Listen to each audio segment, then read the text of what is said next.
ആ പ്രേമ, പോയ കറിയിൽ നടന്നോ? നടന്ന മുതലാളി. ഇരിക്കും, കഴിക്കാം.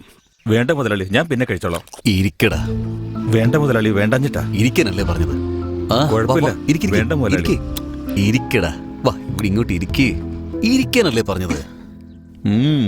ഇന്നും നിന്റെ ഭാര്യ നിനക്ക് ഇഷ്ടപ്പെട്ടതൊക്കെയാണല്ലോ ഉണ്ടാക്കി വെച്ചിരിക്കുന്നത്. ഞാൻ വിളമ്പി തരാം.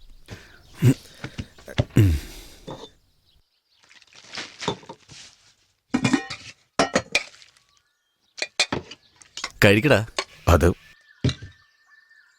അതെ, ആ മീൻകറി ഇങ്ങ് എടുത്തുണ്ടോന്നേ. ആ കഴിക്കേ. ഇങ്ങിതാ, ഞാൻ കൊടുത്തോളാം, നീ വെക്കോ. പൊയ്ക്കോ. എന്തെന്നുള്ള മണമല്ലേ നിന്റെ ദേഹത്തുനിന്ന്? പോലീസിന്റെ മണം അടിക്കുന്നില്ല.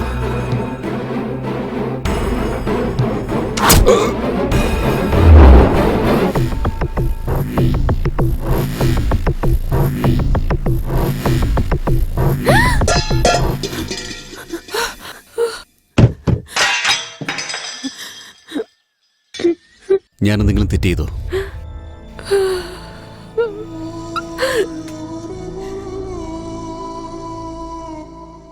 ആ പിഞ്ചു കുഞ്ഞിനോട് അങ്ങനെ കാണിച്ചവനെ എന്താ ചെയ്യേണ്ടത്? നിങ്ങളുടെ കല്യാണത്തിന് ഞാൻ തന്ന ചെയിന ഇത് അവിടെ കിടപ്പുണ്ടായിരുന്നു. എന്നെ എതിർത്ത് എന്നെ കൊല്ലാൻ വരുന്ന ശത്രുവിനോട് ഞാൻ ക്ഷമിച്ചേക്കും. പക്ഷെ ഇവൻ കൊന്നത് എന്റെ വിശ്വാസത്തെയാ. എന്റെ വിശ്വാസത്തെ കൊന്നു.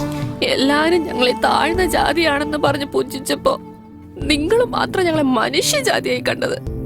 നിങ്ങളുടെ കൂടെയുള്ള ആളെ കൊണ്ട് തന്നെ കല്യാണം കഴിപ്പിച്ച് സ്വന്തം മകളെ പോലെയല്ലേ എന്നെ നോക്കിയത്. പിന്നെ നിങ്ങൾ ചെയ്തത് എങ്ങനെ തെറ്റാകും? മുതലാളി, നിങ്ങൾ ഞങ്ങളുടെ എല്ലാം കുലദൈവമാ.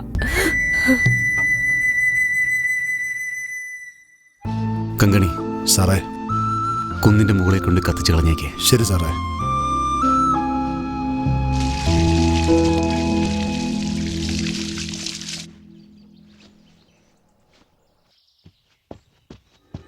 ആ പ്രേമ,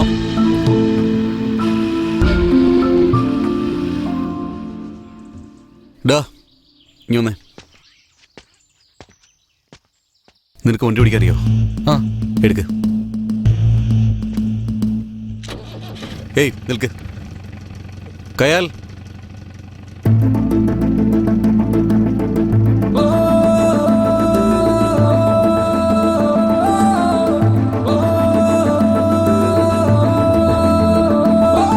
പോട്ടെ.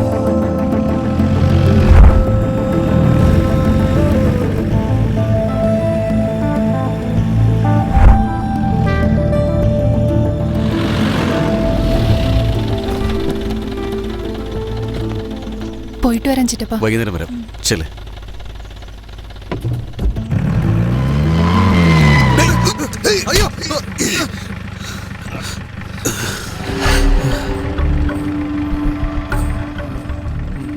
എന്നോട് ക്ഷമിക്കണം.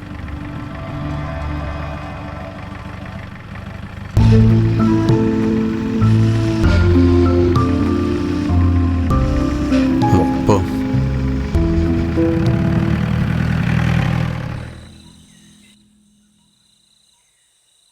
അളിയ, നിനക്ക് എന്താടാ പറ്റിയേ? കയ്യിൽ ഇവിടെ ഉണ്ടോടാ? നീ എന്തായി പറയുന്നേ? ഇന്ന് കോളേജിലേക്ക് ജീപ്പിൽ ഞാനടാ കൊണ്ടുപോയി വിട്ടത്. അവളെ കാണാനല്ലേ നീ വന്നത്? അതിന് സന്തോഷിക്കല്ലേ വേണ്ടേ? എന്നിട്ട് നീ എന്തിനാടാ ഇങ്ങനെ കരയുന്നേ? അവളെന്നെ കണ്ടിട്ടും ഒരു പരിചയമില്ലാത്ത ഭാവത്തിലായിരുന്നടാ. നീ അവളോട് സംസാരിച്ചോ? എങ്ങനെയാടാ ആ കാശി കൂടെ ഉള്ളപ്പോ? കാശി ഉണ്ടെങ്കിൽ എന്താ?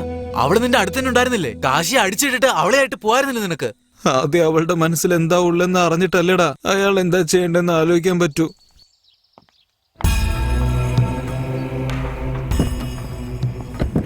തടിമില്ലേക്ക് പോട്ടെ.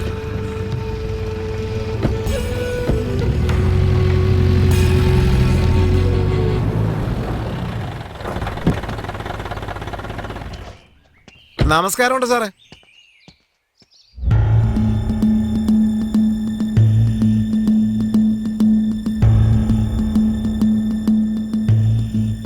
ആരാന്ന് പോലും അറിയില്ലല്ലേ. മരണത്തിൽ നിന്ന് അതിജീവിച്ച് കണ്ണു തുറന്നപ്പോ നിന്നെ കാണണമെന്ന് വിചാരിച്ച് എത്ര നാൾ നിനക്ക് വേണ്ടി കാത്തിരുന്നു എന്ന് വല്ലതും അറിയോടി നിനക്ക്? നീയാണെങ്കിൽ ഞാൻ ആരാന്ന് പോലും അറിയാത്ത മട്ടില്ല. ഇവൻ എന്തിനാ തിരിച്ചു വന്നെന്നല്ല ആലോചിക്കുന്നത്. ആ വീരഭദ്രന്റെ മകളല്ലേ നീ? ആ ഗുണമെല്ലാം നിനക്കും കാണും.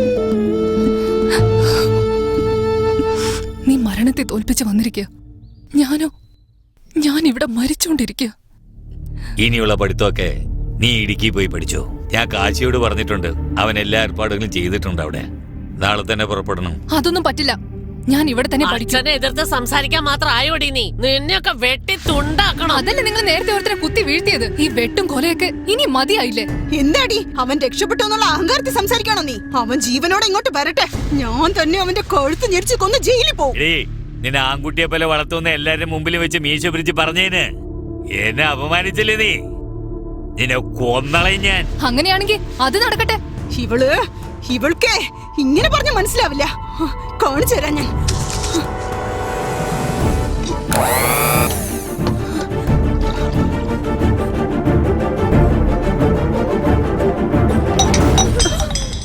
മോളെ, എന്താ അവിടെ ഒരു ശബ്ദം? എന്താ നീ ചെയ്തത്? അയ്യോ, ഇവൾ അരളി അരച്ച് കഴിച്ചല്ലോ. എന്തായി കാണിച്ചു വെച്ചിരിക്കുന്നെ? എന്തായി കാണിച്ചു? എനിക്കെങ്ങോട്ടും പോണ്ട. ഇവളുടെ കണ്ണും വീഴ്ച തന്നെ ഇവിടെ തന്നെ. എടീ, നിന്നെ പൊന്നാരിച്ച് വളർത്തേച്ച് ശിക്ഷയാണോ നീ കൊടുത്തിരിക്കുന്നത്? ഇപ്പൊ സന്തോഷായില്ലടി? നിന്റെ പിടിവാശി കൊണ്ട് എന്താ സംഭവിക്കുന്നത് കണ്ടോ? എന്തിനാണ് ഇവൾ എന്റെ വയറ്റിൽ വന്ന്? ഇപ്പൊ എന്താണ് ചെയ്യേണ്ടത്? അവളോട് കാശിയുടെ അടുത്തേക്ക് പോയിക്കോളാന്ന് സത്യം ചെയ്യാൻ പറ. എനിക്ക് കയ്യും കാലും ഒക്കെ വിറച്ചിട്ട് വയ്യ. ഞാൻ എന്താ ചെയ്യാ? ആരെങ്കിലും വിളിക്ക്. ഒന്ന് വേഗം എഴുന്നേറ്റ് അമ്മയോട് സത്യം ചെയ്യണേ, വേഗം. എന്തായി കാണിച്ചത്? ഇത് കണ്ടില്ലേ? അമ്മയുടെ തലയിൽ തൊട്ട് സത്യം ചെയ്യണേ. ഇനി ഇങ്ങനെ ചെയ്യില്ല. പൊയ്ക്കോളാം. അവള് പറഞ്ഞില്ലേ, കേട്ടില്ലേ? ആശുപത്രിയിലേക്ക് പോവാം.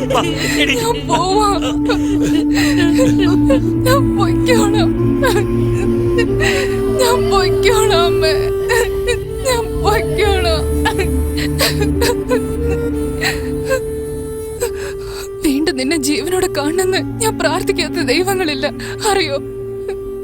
ഇന്നലെ വരെ കിട്ടാതിരുന്ന സന്തോഷം ഇന്നലെ നിന്നെ കണ്ടപ്പോ എനിക്ക് കിട്ടി. പക്ഷെ ഇപ്പോ നിനക്ക് എന്തെങ്കിലും സംഭവിക്കുന്നുള്ള പേടിയാണ് എനിക്ക് കൂടുതൽ. വേണ്ട ബാല, പൊയ്ക്കോ. നീ എവിടെയാണെങ്കിലും ജീവനോടെ ഉണ്ടാവണം, അത് മതി. ദയവേത് ഇവിടുന്ന് പോയേക്ക് ബാല, പ്ലീസ്.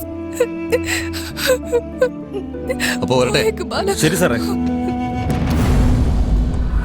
കൊണ്ടിരിക്കടാ. അവളെന്നെ മറന്നിട്ടില്ലടാ, അവൾക്ക് എന്നെ ജീവനാടാ. ഇനിയിപ്പോ എന്താ ചെയ്യാൻ പോന്നെ? എന്താ അടുത്ത പ്ലാന്? നല്ലൊരു സമയം നോക്കി അവളെ ഇവിടുന്ന് കൊണ്ടുപോകണം. എങ്ങനെയാടാ അതൊക്കെ നടക്കോ? അതൊന്നും അറിയില്ല. ഇവിടെ നമുക്കറിയാവുന്ന ഒരേ ഒരാള് ആ തണ്ണിവണ്ടിയാ. അയാൾ വെച്ച് വേണം എന്തെങ്കിലും പ്ലാൻ ചെയ്യാൻ. അയാളാടാ നമ്മുടെ തുറുപ്പ് ചീട്ട്. ഈ തുറുപ്പുചീട്ടെന്ന് പറഞ്ഞില്ലേ, എന്താണത്? അതാണോ ഏട്ടാ?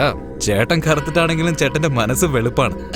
അദ്ദേഹത്തെ പോയി നമ്മൾ എങ്ങനെ വെറുപ്പിക്കാന്ന് ഞാൻ പറയായിരുന്നു. അതെ ചേട്ടാ. എന്നെ കണ്ട മരപ്പൊട്ടനാന്ന് തോന്നുന്നുണ്ടല്ലേ? എടാ പട്ടികളെ, നിങ്ങൾക്ക് പണി വാങ്ങി തന്ന എനിക്കിട്ട് നിങ്ങൾ പണിയാൻ നോക്കുക അല്ലേ? ഇവിടെയുള്ള പെണ്ണുങ്ങളൊന്നും നോക്കിയാൽ മതി, കാശ് വെച്ചേക്കില്ല. അങ്ങനെയുള്ള അവന്റെ വീട്ടിലെ പെണ്ണിനെ തട്ടിക്കൊണ്ട് പോവാൻ എന്നെ നിങ്ങൾ തുറപ്പിച്ചിട്ടാക്കാൻ നോക്കുക. കാശ് ഇതങ്ങനെ പറഞ്ഞാൽ എന്റെ കഴുത്ത് കോഴി വെട്ടുന്ന പോലെ വെട്ടും. ഞാനിതിപ്പോ തന്നെ കാശിയോട് പറയാൻ പോവാ.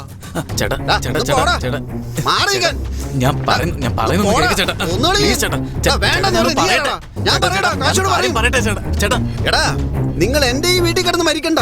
അനിയത്തിയുടെ കല്യാണം എന്ന് പറഞ്ഞ എന്റെ വീട്ടിൽ കയറി കൂടി ചതിക്കുമായിരുന്നല്ലേടാ നിങ്ങള് തെണ്ടികളെ. ചേട്ടാ വേണ്ട ചേട്ടാ, ദേശത്തിന്റെ പുറത്ത് ഓരോന്നും കാണിക്കല്ലേ. നമുക്ക് അകത്തിരുന്ന് സംസാരിക്കാം. ഇതിന്റെ ഒക്കെ പിന്നിൽ ഒരു വലിയ കഥ ഉണ്ട്. എല്ലാ കഥ എനിക്കറിയാടാ. ഈ കഥ കാശി അറിയണ്ടേ? ഞാൻ പോയി പറയണ്ടാ. ചേട്ടാ വേണ്ട ചേട്ടാ.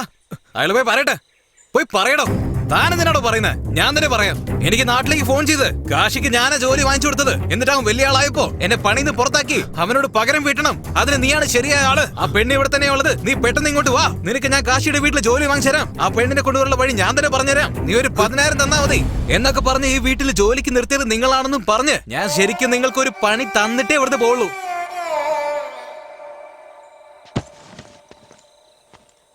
എന്തേ, പോയി പറയണോ അതോ അകത്ത് പോണോ?